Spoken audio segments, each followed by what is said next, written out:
Hello and welcome to Cloud Learner's Journey, Part 6 of Azure Administrator Associate Real Exam Questions and Answers with explanation and references, which you can find in the description. So let's get started. Don't forget to subscribe to our Cloud Learner's Journey YouTube channel to help you pass the AZ-104 exam and become an Azure Administrator Associate. Thank you. Question number 1. You have an Azure subscription that contains a virtual machine named VM1. VM1 hosts a line of business application that is available 24 hours a day. VM1 has one network interface and one managed disk. VM1 uses the D4 SV3 size. You plan to make the following changes to VM1. Change the disk to D8 SV3. Add a 500 GB managed disk. Add the Puppet agent extension. Enable desired state configuration management. Which change will cause downtime for VM1? And the options are A. Enable desired state configuration management. B. Add a 500 GB managed disk. C. Change the size to D8 SV3. E. Add the Puppet agent extension. And the correct option is C. Change the size to D8 SV3. While resizing, the VM must be in stopped state. Therefore, there will be a downtime. Next, question number 2. Your company has an Azure Active Directory tenant named wayland.com that is configured for hybrid coexistence with the on-premises Active Directory domain. You have the server named dirsync1 that is configured as a dirsync server. You create a new user account in the on-premise Active Directory. You now need to replicate the user information to Azure AD immediately. Here the solution is you run the start AD sync cycle -policy type initial PowerShell commandlet.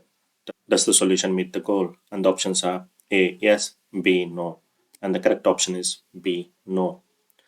To initiate a full sync cycle, run start -AD sync cycle -policy type initial from a PowerShell prompt. Running a full sync cycle can be very time consuming. So if you need to replicate the user information to Azure AD immediately, then run start AD sync cycle -policy type delta. Next, question number 3. It's similar to the previous question, and the solution is you restart the netlogon service on a domain controller. Does the solution meet the goal? And the options are A. Yes, B. No. And the correct option is B. No. Netlogon is used for the authentication on Active Directory on-premise. As we discussed in the previous question, we need to run start AD sync cycle -policy type delta PowerShell commandlet. Next, question number 4. It is the same as previous question, but the solution here is different. You use Active Directory sites and services to force replication of the global catalog on a domain controller. And the options are A. Yes, B. No. And the correct option is B. No.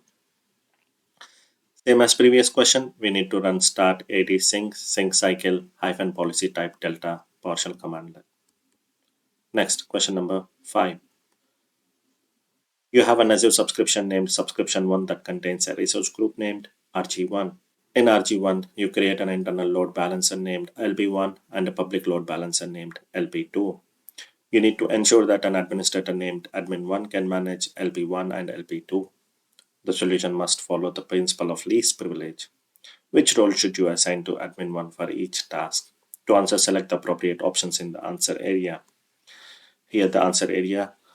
For the first one, to add a backend pool to LB1, and the correct option is network contributor on LB1.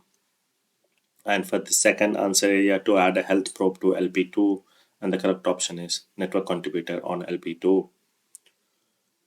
With this role, user can add or create a backend rules without adding the actual IP addresses. Network contributor can also create and modify health probe. If the user wants to add address to backend pools like IP address from a VNet or entire subnet, a network contributor role is required at the resource group level, or at least on VNet. Next, question number 6. You have an Azure Active Directory tenant named contoso.com that contains the users shown in the following table. User 1 is a member of group 1 and user 2 is also a member of group 1 but the type as a guest. User 3 is not a member of any group. User A is a member of group 2 as a member and user B is a member of group 2 as a guest. User 3 is the owner of group 1. Group 2 is a member of group 1. You configure an access review named review 1 as shown in the following exhibit. exhibit is mainly for the scope of the guest users only. For each of the following statements, select yes if the statement is true, otherwise select no. And in the answer area, for the first statement, user 3 can perform an access review of user 1, and the correct option is no.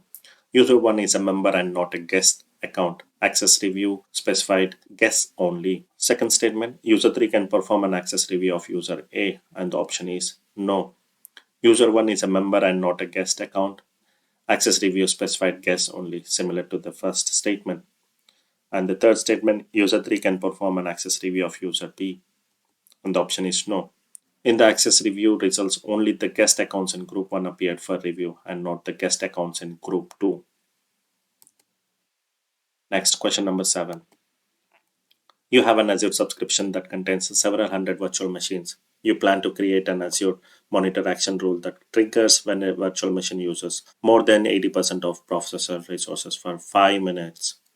You need to specify the recipient of the action rule notification. What should you create? And the options are A. Action group, B. Security group, C. Distribution group, D. Microsoft 365 group, and the correct option is A. Action group. An action group is a collection of notification preferences defined by the owner of an Azure subscription. Azure Monitor, Service Health, and Azure Advisor alerts use action groups to notify users that an alert has been triggered. Next, question number 8. You have Azure Active Directory tenant named contessor.com that includes following users. We have the user 1 as the role cloud device administrator and user 2 as user administrator. Contessor.com includes following Windows 10 devices. The device 1 with joint type as Azure AD registered and the device 2 as Azure AD joined. You create following security groups in contessor.com. We have the group 1 as a membership type as assigned and the owner is user 2, and for group 2 we have the membership type as dynamic device and the owner is same user 2. For each of the following statements, select yes if the statement is true, otherwise select no. In the answer area for the first statement, user 1 can add device 2 to group 1, and the correct option is no. Groups can contain both registered and joined devices as members. User 1 is a cloud device administrator. Users in the role can enable, disable, and delete devices in Azure AD but not manage any other properties on the device. Second statement, user 2 can add device 1 to group 1, and the correct option is yes. User 2 is the owner of group 1. He can add device 1 to group 1. Third statement, user 2 can add device 2 to group 2, and the option is no. Group 2 is configured for dynamic membership. Membership type dynamic device cannot be changed by either an end user or an user administrator. So user 2 cannot add any device to group 2. Next, question number 9. You have an Azure subscription named subscription 1 that has a subscription ID, which you can see on the screen. You need to create a custom role named CR1 that meets the following requirements. First, can be assigned only to the resource groups in subscription 1. Second, prevents the management of the access permissions for the resource groups. Third, allows the viewing, creating, modifying, and deleting of resources within the resource groups. What should you specify in the assignable scopes and the permission elements of the definition of CR1? To answer, select the appropriate options in the answer area. In the answer area, you see the options, and the first option is subscription and the subscription ID oblique resource groups. Second option, Microsoft authorization, as it can only be assigned to the resource group in subscription 1 and also to prevent the management of the access permissions for the resource groups. Next, question number 10. You have a hybrid deployment of Azure Active Directory that contains the users shown in the following table.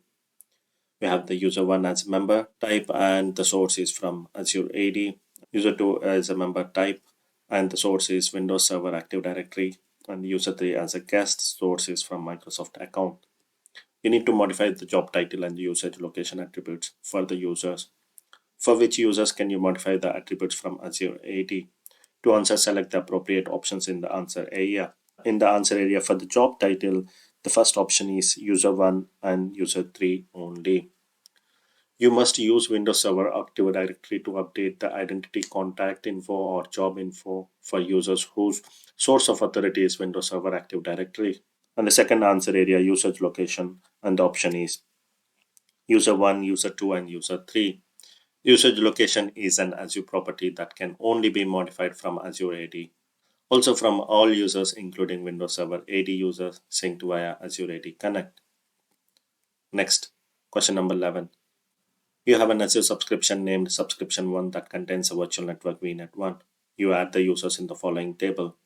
User 1 as the owner role, user 2 as security admin role, and user 3 as network contributor role. Which user can perform each configuration? To answer, select the appropriate options in the answer area. In the answer area for the first one, add a subnet to VNet 1, and the option is user 1 and user 3 only. For user 1, the owner role lets you manage everything, including access to resources. And for user 3, the network contributor role lets you manage networks, including creating subnets. And for the second answer area, assign a user the reader role to VNet 1, and the option is user 1 only. Next, question number 12. You have an Azure Active Directory tenant. You plan to delete multiple users by using bulk delete in the Azure Active Directory Admin Center. You need to create and upload a file for the bulk delete. Which user attributes should you include in the file? And the correct options are the user principal name and usage location of each user only. B, the user principal name of each user only. C, the display name of each user only. D, the display name and usage location of each user only. E, the display name and user principal name of each user only. And the correct option is B, the user principal name of each user only. Principal name of each user is a unique value. Principal name must be username at domain name like chris@contoso.com. Next, question number 13. You have an Azure subscription named Subscription 1 that contains a virtual network named VNet 1. VNet 1 is in a resource group named RG1. Subscription 1 has a user named User 1. User 1 has the following roles: reader, security admin, and security reader.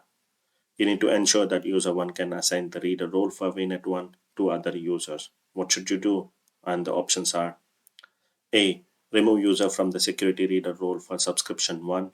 Assign user 1 the contributor role for RG1. B, assign user 1 the owner role for VNet 1. C, assign user 1 the contributor role for VNet 1.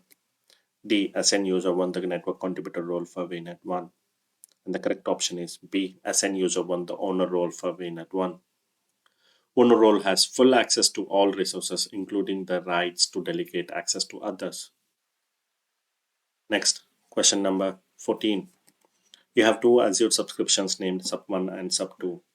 An administrator creates a custom role that has an assignable scope to a resource group named RG1 and Sub1. You need to ensure that you can apply the custom role to any resource group in Sub1 and Sub2. The solution must minimize administrative effect. What should you do? And the options are A, select the custom role and add Sub1 and Sub2 to the assignable scopes. Remove RG1 from the assignable scopes. B, create a new custom role for Sub1. Create a new custom role for Sub2. Remove the role from RG1. C, create a new custom role for Sub1 and add Sub2 to the assignable scopes. Remove the role from RG1. D, select the custom role and add Sub1 to the assignable scopes. Remove RG1 from the assignable scopes. Create a new custom role for Sub2. And the option is A, select the custom role and add Sub1 and Sub2 to the assignable scopes.